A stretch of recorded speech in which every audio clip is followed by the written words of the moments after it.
Picture your last birthday cake or that celebratory drink. Sugar shows up at nearly every milestone in our lives, and most of us accept that. But here's the part most people miss. Sugar has actually become a staple of our everyday lives, and that's where the health consequences begin. I'm Dr. Julia Peterson, a PhD-trained biomedical scientist, and I go through over 100 research papers every month to bring you the insights that actually matter for your health. In today's video, we're breaking down the science behind sugar.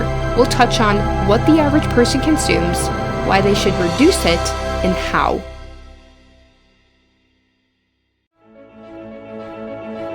Here's something that might surprise you. You don't actually need to eat sugar to survive. Yes, your body runs on the simple sugar glucose. It's one of the basic fuel sources for your body, but your body can use other fuel sources, and if needed, manufacture its own glucose from proteins and fats. You could cut every gram of simple sugar from your diet tomorrow, and your body could keep making its own glucose. So if we don't need it, why are we eating so much of it, and what is it actually doing to us? That's the part almost nobody's talking about. Let's first touch on the numbers, because it's quite shocking how much sugar we're actually eating and how much we shouldn't be. Before we look at what people actually eat, let's set the bar. What does the science say the limit should be? Well, the American Heart Association puts the daily limit of added sugar consumption at 25 grams for women and 36 grams for men. Now, here's where things get really interesting.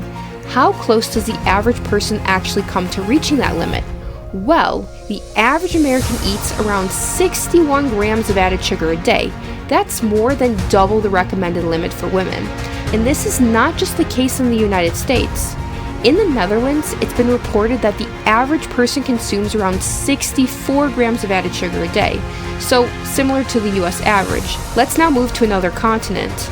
In Japan, the average 8th grade boy may consume around 46 grams of added sugar a day, while the average 8th grade girl around 40 grams. Now, those are the lowest averages yet, but even there, both the average girl and boy exceeds their recommended limit. 3 countries from 3 different continents, and all of them is above the recommended limit. So why do we consume so much sugar? Well, to better wrap our heads around it, let's take a look at some numbers. 2 peanut butter cups contain 21 grams of added sugar, which is just 4 grams below the daily limit for women. 10 large jelly beans contain 20 grams of sugar. That's 2 grams in every single large jelly bean. 1 12-ounce can of soda contains around 37 grams of sugar. That is nearly double the daily recommended amount for women in one drink. Now, candy and soda are known to be loaded with sugar, but here's the interesting part. This is also the case for many foods marketed as healthy. For example, a chocolate chip protein bar can contain up to 16 grams of added sugar. A mixed berry Greek yogurt can contain up to 10 grams of added sugar. And a 20-ounce lemon-lime sports drink can contain up to 34 grams of added sugar. Now, let's think about what someone might eat for breakfast. If a person woke up and had 4 4-inch pancakes with 2 tablespoons of syrup with a glass of orange juice, they would have started their morning off by consuming approximately 54 grams of total sugars, and the day hasn't even started yet. Considering current diets, it seems to be relatively easy to exceed recommended sugar intake limits. And our global consumption also seems to have increased over the past 3 decades. According to Dr. Lara Castor, between 1990 and 2018, the number of sugar-sweetened beverages consumed by people aged 3 to 19 increased by 23% in 185 countries. They also reported that this trend is parallel to the increasing prevalence of obesity seen within this population. So, what is all of this excess sugar actually doing to our bodies? Let's go there next. Dr. Huang and colleagues put it bluntly. After reviewing the evidence, high dietary sugar consumption is generally more harmful than beneficial for health, especially in cardiometabolic disease. So, what does harmful actually mean? Let's go through it. According to various studies, high sugar consumption is associated with cancer, cardiovascular disease, metabolic dysfunction such as type 2 diabetes, potentially dementia and decreased cognition, but more data are definitely needed to support this. Chronic inflammatory diseases like rheumatoid arthritis, multiple sclerosis, and inflammatory bowel disease, tooth decay like obtaining cavities, liver disease, and even weaker bones. Every one of those has some documented link to high sugar intake, and that's not just one system of your body, that's multiple, and it doesn't stop with just you. There is proof that eating a lot of sugar while pregnant not only can harm the mother, but also the baby. This phenomenon is known as the second-hand sugar effect. Studies show that there's a higher chance of problems during pregnancy, like gestational diabetes and preeclampsia. There's also evidence that it may shape a baby's metabolism, taste, risk of obesity, and allergies, all before they take their first breath. Now, to better understand how to monitor your sugar levels, we need to understand the molecular level, starting with what sugar is. Let's start with the broader group that sugar is a part of, carbohydrates. Carbohydrates can be divided into two broad categories, sugars and complex carbohydrates. Sugars include single and double sugars. They generally make foods taste sweet. Single sugars are the building blocks for making double sugars and complex carbohydrates. Complex carbohydrates are a combination of at least 3 single sugars. These include starch and fiber. They are found in pasta, brown rice, fruits, and vegetables. Some complex carbohydrates cannot be digested by the body. These complex carbohydrates are called fiber. Sugars are naturally present in some foods like oranges, and they are sometimes added to processed foods like ice cream. When sugars are added to processed foods like ice cream, they are called added sugars. Processed foods generally have a nutrition facts label on the package, and you can use this information to see how much sugar is present in a product. Let's touch on that quickly. Total sugars on a nutrition facts label include both added sugars and any other sugar that's naturally present in the ingredients used to make the processed food. Let me show you an example. When oranges are used to make orange juice, the sugar from the oranges is included only in the total sugars count. If simple sugars are now added to this orange juice, like high fructose corn syrup, sucrose, or honey, these values are included in both the added sugars as well as the total sugars count. So in this specific example, we can see that there are 0 grams of naturally present sugar and 6 grams of added sugars.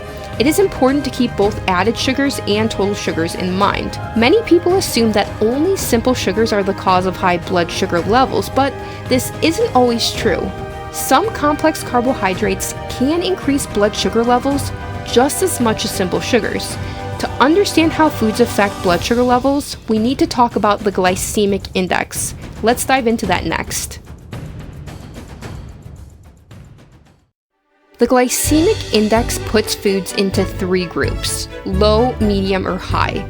High glycemic index foods result in a higher total blood glucose in the bloodstream after eating a meal. Examples include certain types of beer and bread. Many studies show a positive correlation between the glycemic index and the risk for type 2 diabetes. Other studies suggest lack of whole cereal grain consumption, or specifically cereal fiber, is also a contributing factor to diabetes. So, which is it, or are they somehow interlinked? Well, a study of over 42,000 men showed that the glycemic index is indeed positively associated with the risk of type 2 diabetes, but this was only statistically significant after adjustment for cereal fiber intake. In fact, it appears that eating a lot of whole cereal fiber can actually reduce the risk of type 2 diabetes in men who have a high glycemic load diet. The data show that eating fiber from fruits or vegetables does not help prevent type 2 diabetes. The fiber that had an impact came from whole cereal grains specifically. Some studies show that eating a low carbohydrate diet in general can be good for your metabolism, but this is debated. The Metabolism Research Lab examined the effects of a 90-day high-fat/protein and low carbohydrate diet for women with type 2 diabetes. Glycated hemoglobin levels were measured over the course of this investigation, and glycated hemoglobin levels are often used to determine if a person has type 2 diabetes. The high fat/protein and low carbohydrate diet was shown to reduce their glycated hemoglobin levels below the level required for a type 2 diabetes diagnosis. So this diet effectively reversed their type 2 diabetes diagnosis. One narrative review, though, urges caution. It found that this diet's long-term results are disappointing, with safety concerns tied to nutritional imbalances like lack of fiber. I personally changed my diet by massively reducing just my total sugars intake, and sometimes considering a food's glycemic index. Monitoring total carbohydrates might be too extreme, as healthy fiber is included in this count. Now, let me share with you some practical tips that helped me implement a low-sugar diet. It's definitely not easy, but it is achievable and very rewarding. These are the steps that I followed to reduce my sugar consumption. Number 1, read nutrition facts of food products to monitor your sugar consumption. Reduce your consumption of added sugar, or preferably total sugars, to below 25 grams per day and gradually work towards below 10 grams per day. Just focus on monitoring the sugar in food products with nutrition facts. Number 2, look up the glycemic index and avoid eating high glycemic index foods. A great glycemic index source that I recommend is the supplemental data in Atkinson, which I have referenced in the description. Number 3, eat more whole cereal grains, such as unprocessed oats. Studies indicate that they can reduce your risk of developing type 2 diabetes. They also have many other health benefits. I've cut down sugar from my diet for about the past 2 years, and the changes went further than I expected. If you're wondering whether this is actually worth doing, watch this video next where I describe my own personal experience. Class dismissed. Do you have any experience with cutting sugar out of your diet? Let us know in the comments. And if you found this helpful, subscribe for more research-backed health insights and check out our website to see a full list of references.